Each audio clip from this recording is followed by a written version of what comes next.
Welcome to Sage for H and another IR PhD episode. Today I have the honor to speak to Aleksandra Spalinska, who recently graduated from the University of Warsaw. Her PhD was about New Medievalism, and today we will dig into that.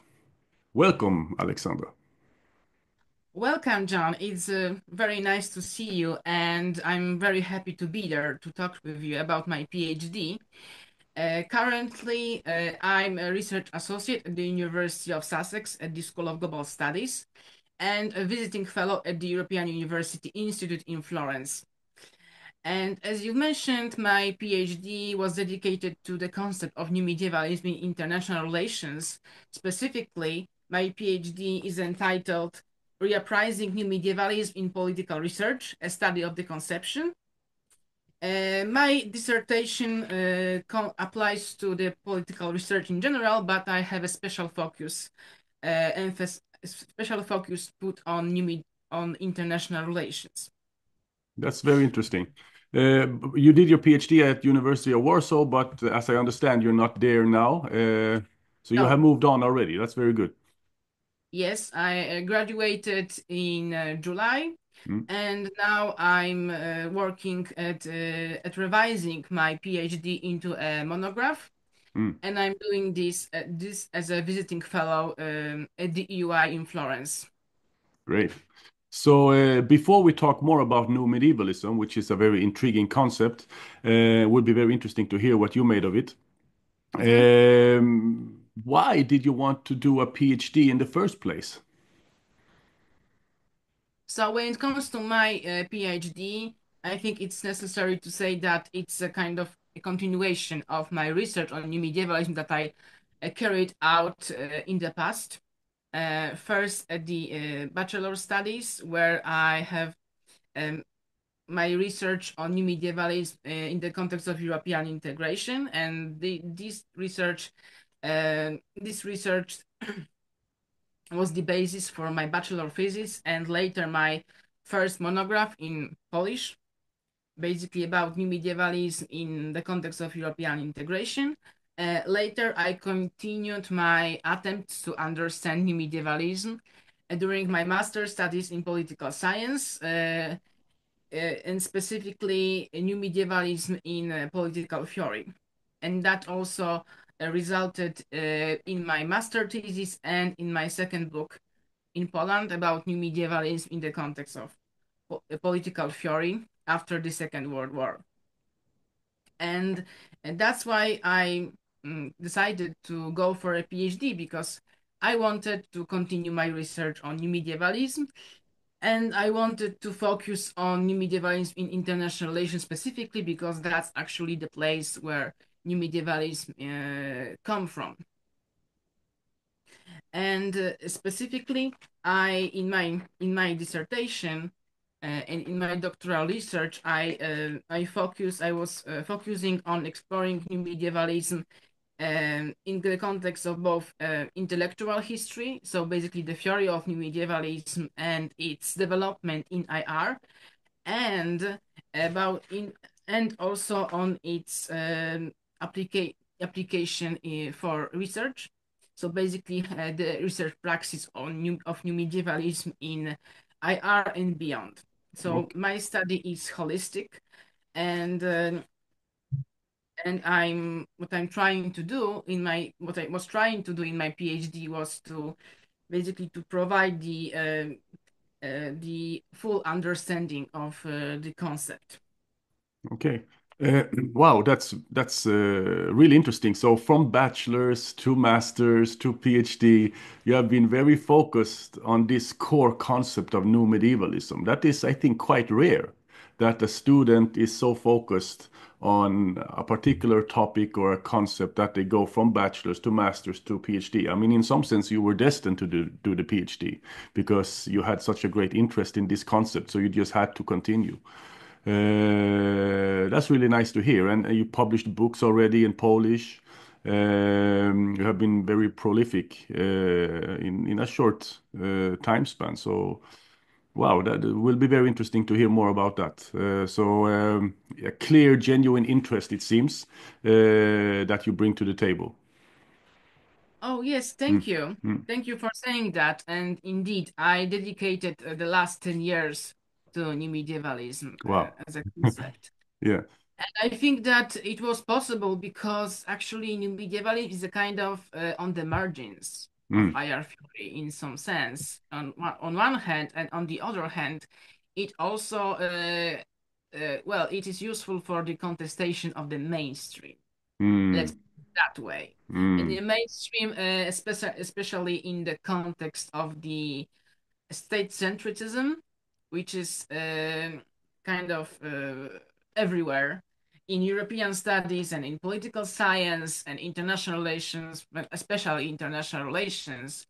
And in the context of the European studies, just to provide the the let's say a piece of the full picture. And I started to be interested in new medievalism after the guest lecture provided by Professor Jan Zielonka at the University of Warsaw during the Congress of European Studies in 2014. mm, I was just starting my second year of the bachelor studies in European studies. And well, I heard that lecture and it was very inspiring for me. And I checked out his publications, including the his crucial book Europe as Empire. yeah, exactly. Yeah, I've Which read an article by Salonka on empires. Yeah. Yes, Yeah. and basically his motivation to explore new medievalism Mm, in European studies was to better understand the architecture of the European Union, and that is difficult to embrace with the notions and concepts that we used to have in political science, and specifically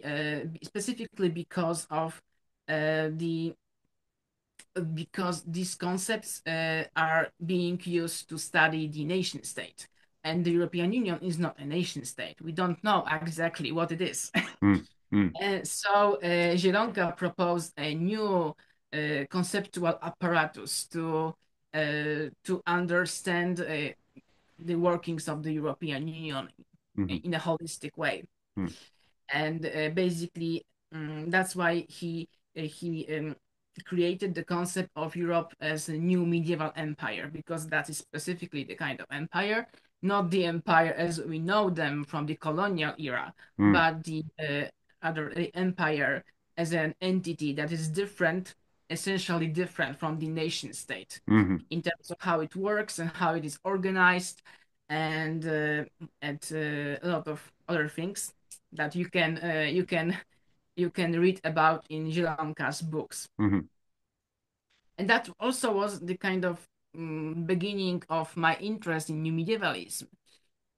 So that's why I decided to explore this concept as well in more in the terms of theory than application in my first book, and then also in political theory, because political theory is also strongly focused on nation state Mhm, and national societies, mhm, mm, etc. And then in the international relations.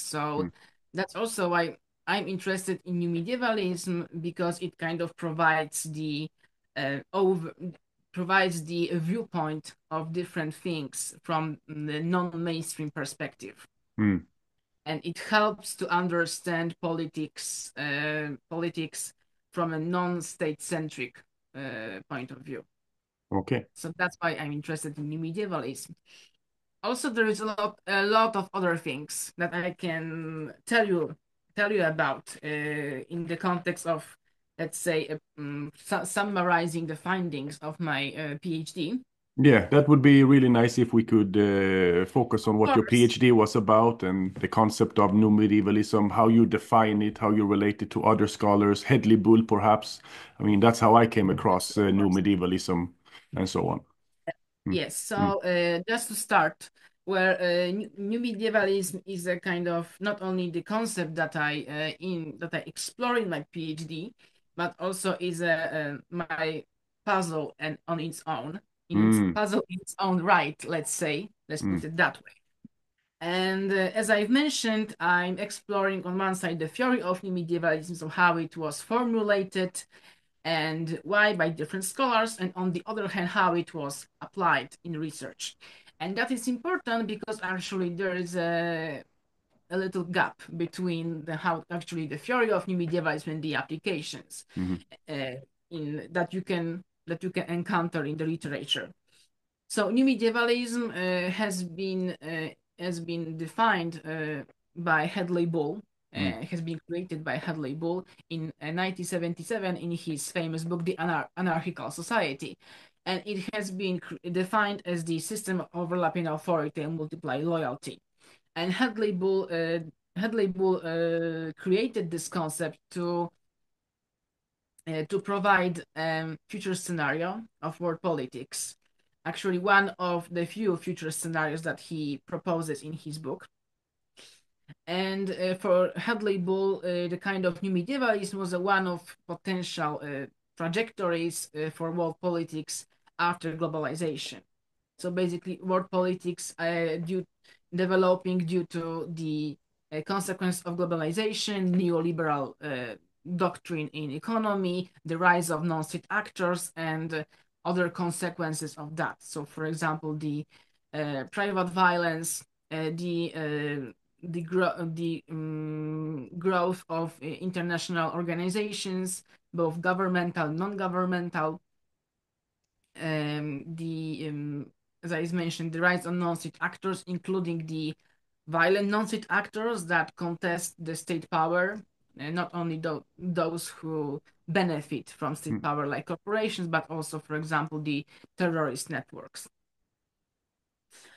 So that's the kind of the starting point. The Mhm. starting point is in the English school and the Hadley Bull and his attempts to understand world politics in the second half of the 20th century and different future scenarios Mhm.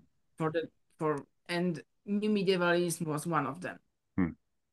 And I explored new medievalism in this regard. So new medievalism as a historical analogy and metaphor, because in Hadley Bull's view, uh, well, we can kind of compare the world politics in the second half of the 20th century with late medieval Europe. Mhm. Let's say, of course, that's a historical analogy, Mhm. and that's a metaphor. So we need to remember that we can't take this literally. It is supposed to kind of inspire us to different different ways of thinking about world politics that maybe are far away from what we used to have. What used to understand as world politics. So basically, the politics and interactions between the nation states. So basically, historical analogy is used here as an inspiration, Mhm. only not just to provide some kind of literal description that can Mhm. be, examined literally. However, to better understand how historical analogy works and its potential and its limits, I investigated the intellectual history of new medievalism. So not only the basic theory provided by Hadley Bull, but actually different takes on new medievalism after Bull.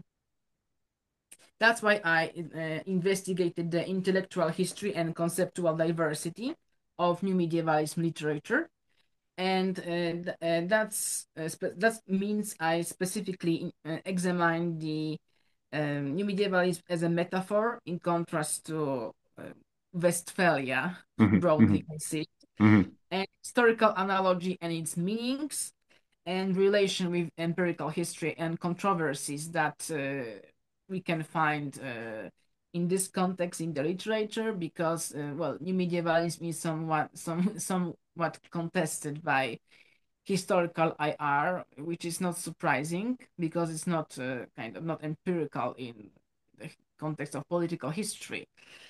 And also new medievalism as a future scenario, also new medievalism as heuristics and analytical framework, so how it is used by different scholars. And here, for example, how new medievalism is used by Philip Cerny. because Philip uses new medievalism as heuristics in Mm-hmm. his research on global economy. Mm-hmm. And also new medievalism in the context of contemporary world making. So how new medievalism helps us make sense of what's going on in the world today Mm-hmm. and in the past as well, especially in the 1990s and early 2000s. And in this regard, new medievalism can be understood as a period of transition, narrative, or a discursive picture of the state of the world. And that's these two categories I distinguish based on my research. Not only in the academic literature in this last context, but also in the public sphere. So basically, for example, different takes on new medievalism provided by scholars, but in the newspapers. For example, Niall Ferguson Mm-hmm. or Parag Khanna or who else? Pierre Hasner, Mm-hmm. who also contributed to new medievalism from his French perspective. And later, basing on my investigation of the intellectual history of new medievalism, I examined the ontological gaps in the research on new medievalism. So specifically, I explored the components of new medievalism, that is the overlapping authority and multiplied loyalty in world politics, specifically their development in world politics, and that is because that is exactly what is missing in the literature dedicated to new medievalism. We have a lot of different takes on new medievalism, how it can be defined, how it can be formulated, what can be added to what Hadley would propose, or how it can be criticized. But there is actually no research on how the overlapping authorities and multiple loyalties are supposed to develop in world politics. That's is also a puzzle here. Mm-hmm. Well, and it's on the other hand, there is a lot of research in which new medievalism is used as a kind of point of reference or analytical framework, loosely understood. Mm-hmm. Basically, research on non-state actors or non-state entities on the European Union, etc. Mm-hmm. But well, this kind of reference to new medievalism is a kind of only ornamental. It's not really about investigating the overlapping authorities and multiple loyalties in world politics. Mm-hmm. And that's why I decided to provide this kind of research in the next part of my dissertation. Mm. Interesting. Yes, Mm. and to develop new medievalism in this direction, I'm using the polity formation theory because actually new medievalism paints what can be considered the polity fragmentation. And well, the polity formation theory um, provides the analytical framework to investigate how polities develop, but also it can be used to trace how they are being fragmented, how they are getting fragmented. Mm-hmm. And that is because the polity formation theory refers to the architecture of boundaries and borders and how they work, and also based on that, the authorities and the loyalties and their role in the formation of polities. And so basically, referring to the polity formation theory and to basically using the analytical apparatus from this theory, I investigate how overlapping authorities and multiple loyalties develop in world politics. And I'm doing that by tracing how the external consolidation of polity. So the first factor is being unsettled due to is being unsettled, and second, I investigate how the internal structuring also is being unsettled because the external consolidation refers to the workings of the borders and boundaries, and the internal structuring refers to the also to borders and boundaries, but in the sense of the societal consolidation. Mhm. So whether or not social actors actually want to participate in the polity, or whether they prefer to withdraw because the participation in polity is not beneficial for them, or because they have much better option. Mhm. And for example, loyalty is one of the variables that is being used in Mhm. polity formation theory to assess the workings of the internal structuring. So basically the same variable as in new medievalism. Mhm. And well, based on that, I theorize the system of overlapping authorities and multiple ideologies in world politics. Mhm. And in the light of polity formation theory, new medievalism actually can be called as the world politics of partial exits and flexible participation. Partial exits, so not full exits from the polity, as I've mentioned, that social actors can exit polity when it's not beneficial for them to participate. Mhm. But we can also use the category of partial exit when actually the given social actor is participating in one more than one polity because Mhm. it's beneficial to do that. Mhm. And for example, in this regard, polity formation theory is being referred to in the research on European integration because that's exactly what happens when the member states choose to choose the opt out Mhm. option, Mhm. not to participate in specific policies because they don't want to. Mhm. And the same behavior we can observe in the case of particular social actors. Mhm. And flexible participation precisely for the same reason. And that results in what we can call the multiply loyalties. So, specifically, how it is formulated in medievalism. And well, the system of overlapping authorities and multiply loyalties is consequently the system of partial exit and flexible participation.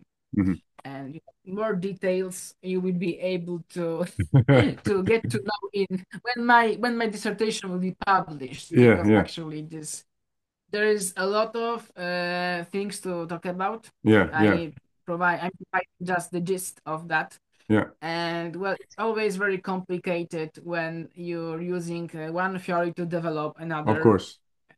Yeah. Yes, But and but please send me the link to the dissertation so I can add it to the video later on.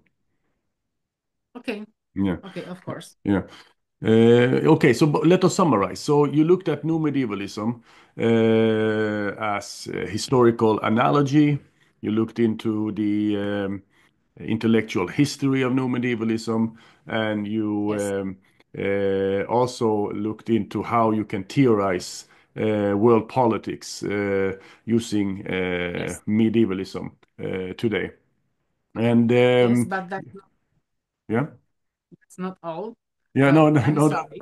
no, no. We can just we will continue. That's just the first summary. So do we keep it? So historical analogy, intellectual history, and theorization of world politics. So what comes to my mind is this. Uh, I think it was in Barry Busan's book. This depiction of a feudal international system that is basically understood as a system of multiple loyalties or authorities and sovereignties, or overlapping authorities and multiple sovereignties. So you have the Holy Roman Empire, and then you have the Catholic Church, and then you have aristocracies, you have guilds, you have monasteries, you have city-states, you have kingdoms, and so on, interacting in this feudal international system. And we see multiple sovereignties and overlapping authorities. Would you see, or would you say, in terms of world politics today, I know it's a historical analogy, but it's nonetheless an ideal typical depiction that is very different from the Westphalian model. And that ideotypical depiction, Yes. which we can criticize for being erroneous, of course, and which many scholars have already done very well.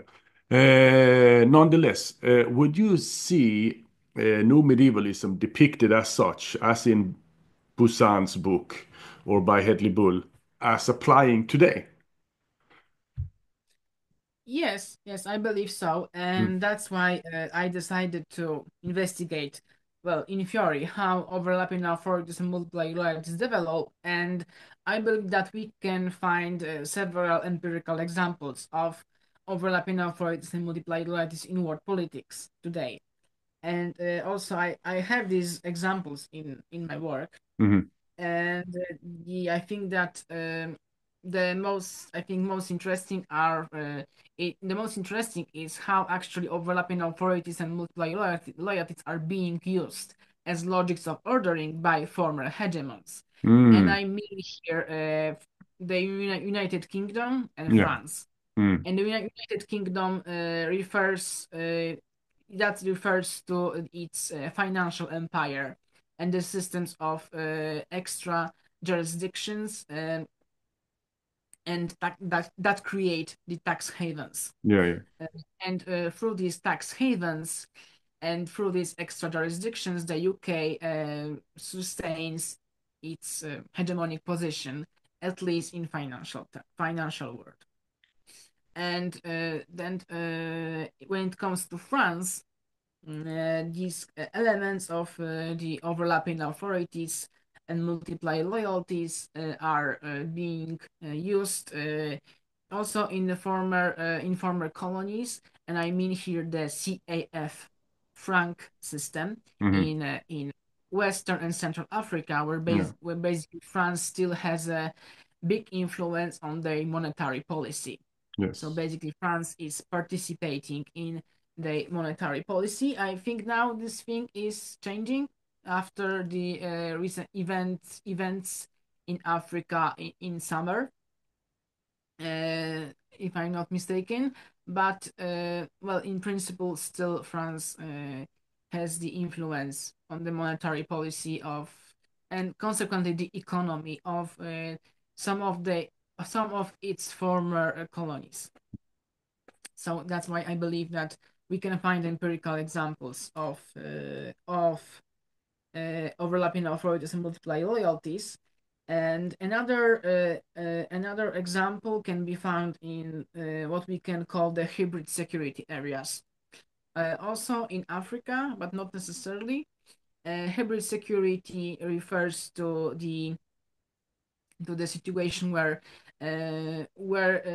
on one hand security is provided by private actors, and it can be for example in the collaboration with national government, like for example when the US is using the private contractors in the operations, for example, like it was operations in Iraq, for Mhm, example.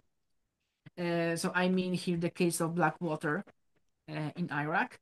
And on the other hand, hybrid security is well being created on its own when the state control of over the given area is not sufficient, and the actual security is being provided by the violent non-state actors. So mhm. basically, the terrorist groups or the rebel groups, partisans, etc. Yeah, what we can call sometimes called para-sovereign zones below Yes, the nation state.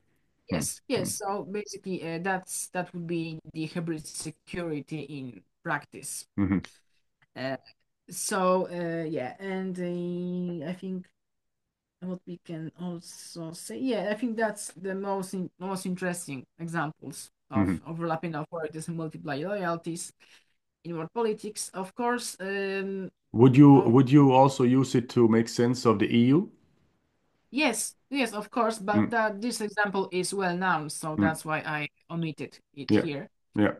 And what else? Yeah, I think that that's the most interesting things, Mm, and mm, I'm hoping to advance my research on hybrid security areas because that's really interesting.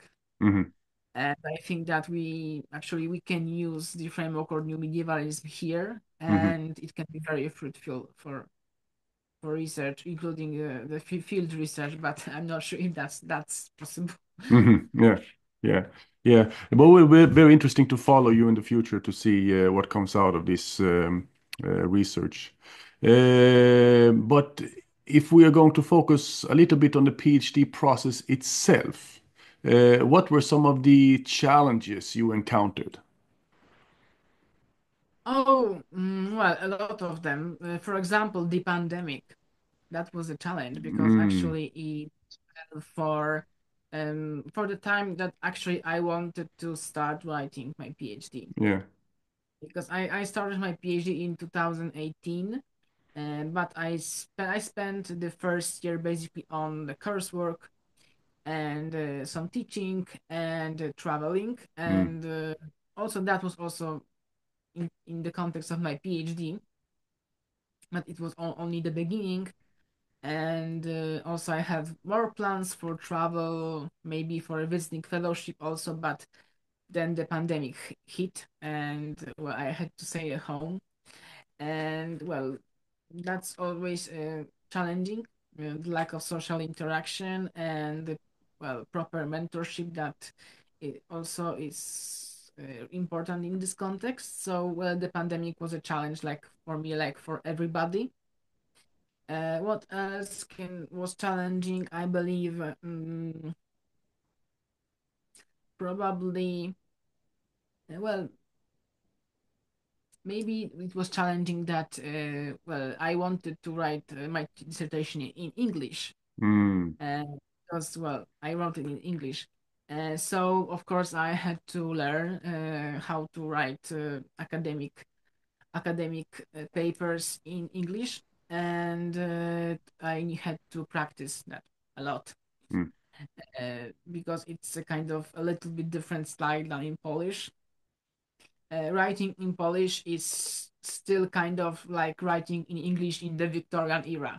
mm. So long, complex Yeah, sentences, yeah, metaphors, yeah. sometimes even kind of sarcastic Mm, comments on the mm, margin. mhm. Yeah, yeah, yeah, yeah, yeah, Yes, so yeah. yeah, it's it's completely different style. Mm. Yeah, that's how That, it is. That's how it is when you participate in Anglo-American knowledge networks. yes, yes, definitely, and Yeah. it was helpful for me. Mm, It was helpful, definitely. What challenging also was the fact. It, well, the problem was that you have new medievalism as a kind of um you can use new medievalism as a kind of all-embracing concept, and there mhm, is a lot of things inside new medievalism that mhm, also I had to develop mm, kind of separately from new medievalism, and then put them back and let's say under the umbrella of new medievalism, mhm, because there is a research on intellectual history of the concept, there is a research on Poity formation, non-state actors, mhm, there is the research that I will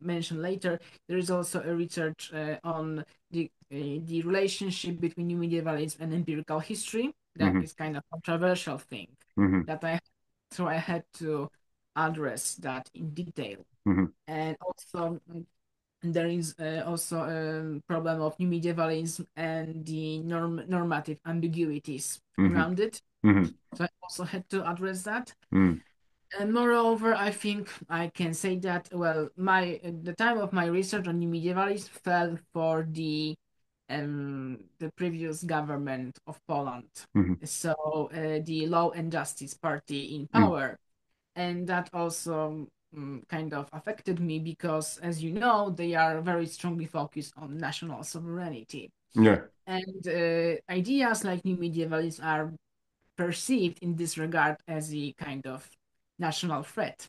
Mm, That's not always nice. Well, yeah. there was a pandemic, so basically I didn't have a lot of contact with other Yeah. people, but still, the kind of the approach to sovereignty in Poland is very Mm, conservative. Yeah. and not necessarily in the social circles dominated by the Law and Justice Party, but in Mm, general. So I think that was also a challenge, and that probably that might have affected my perception. mm, So maybe yeah, that might affect my perception. But at the end, well, I'm happy that I could finish. I was able to finish my research and defend it. yeah. But in some sense, I hear what you're saying that the Law and Justice Party are Hmm. emphasizing and favoring national sovereignty a lot, and that then potentially, or you mentioned that it was like that, new medievalism would be perceived as a national threat. But for me, in some sense, new medievalism is an opportunity because you can maintain your sovereignty when you, in some sense, like it. And when you want to pool your sovereignty together with others, you can do that too. So, in that sense, neo-medievalism opens up possibilities for such a conception of national sovereignty to coexist with these other authorities and these other institutions. Of course, EU is becoming more and more intrusive, um, and Poland might have to accept changes coming from Brussels, and there is less and less possibilities to refuse what is implemented, in theory at least, according to institutions, and how they should run. But of course, you can refuse them anyway. But in some sense, I think new medievalism opens up, actually, in some sense, for countries to not be totally embedded into a new empire, to not be totally embedded into a new supranational authority, but actually maintain your national sovereignty and your national distinctiveness and your national policies. Because they can coexist. So, in some sense, new medievalism should be viewed as an opportunity and not a threat, I would say. Yes, of course, and obviously new media events also can be used here as a analytical framework to navigate the challenges Mm, in our politics in this regard. So, for example, the foreign interference, foreign influence. So, mm, uh, for example, what Russia is trying to do in terms of a hybrid war yeah. with with NATO countries. But the problem is that unfortunately, it's not really about the practicality of the concept or Hmm. the quality of the concept. It was rather about the controlling the controlling the frame, controlling the worldview. Mm, And that is the problem with thinking about sovereignty in Poland. mm, So basically, we don't really care how it really is in the world, how it actually works in the world. mm, We have this kind of worldview and we will stick to it. mhm, Stick to it like it was our independence, like literally understood independence. mm, And it would be more useful to explore different concepts and they practical practical utility to preserve national sovereignty. mm, So mm, that's mm, the problem. It's not about how it is practical or not to use mm, new medievalism for mm, research on sovereignty. It's rather mm, about the controlling the narrative, or mm, that I wanted to say, controlling the narrative. mm, And if you don't stick to this narrative, mm, then you have a problem. mm. Yeah. And that's the thing here. Yeah. And well, we'll see how it goes in the future. I hope that we will have more research on non-state actors, more research on sovereignty as Mm, well as mhm, different concepts of public authority. mhm, And well, that this kind of problem of controlling the narrative will not be a bigger issue. mm, mm. Yeah. Okay, thank you very much for that, Alexandra. One last question. There might be quite a few master students out there that contemplate doing a PhD. What would your advice be to them? Oh, okay. So for anyone who is interested in doing the PhD, I think the most important thing is to know what they want to do in their PhD. So kind of taking their time to explore the topic, not only in the sense of finding a gap in the literature, Yeah. but rather finding what excites them, what makes them curious, and kind of digging the rabbit hole and going through it. Yeah, I mean, you really found your rabbit hole in terms of new medievalism. Spent 10 years there already. Yeah, Well, yeah, I believe so, yeah, and yeah, well, we'll see. yeah. I'm still not sure what's on the other side. Yeah, no, you still have to dig. Yeah, So it's kind of eternal rabbit hole. yeah, yeah. And what else I believe that it's also important to not only to for the prospective PhD students, not only to find a good program and do it, but also to explore other possibilities outside the university. So for conferences, visiting fellowships, and of course field work if necessary. I know that it can be difficult, especially in terms of funding. Hmm, But if possible, that I definitely can recommend going for that because well, it can be inspiring and supportive for the research, but also it can be very useful to in terms of it can be very useful in terms of well getting established in the academia. So basically finding a job, finding the research networks outside university, new colleagues, etc. So I think yeah, definitely travel to conferences and to other institutions is recommended. hmm. Thank you very much, Alexandra. It has been a pleasure talking to you and getting to know about your fascinating thesis on medievalism. I'm looking forward to reading it when it comes out. Oh, Mm, thank you, and I'm also looking forward to well to finishing revising my dissertation mm. and to well getting it published as fast as possible. Yeah. All the very best and take good care. Thank you. Bye bye.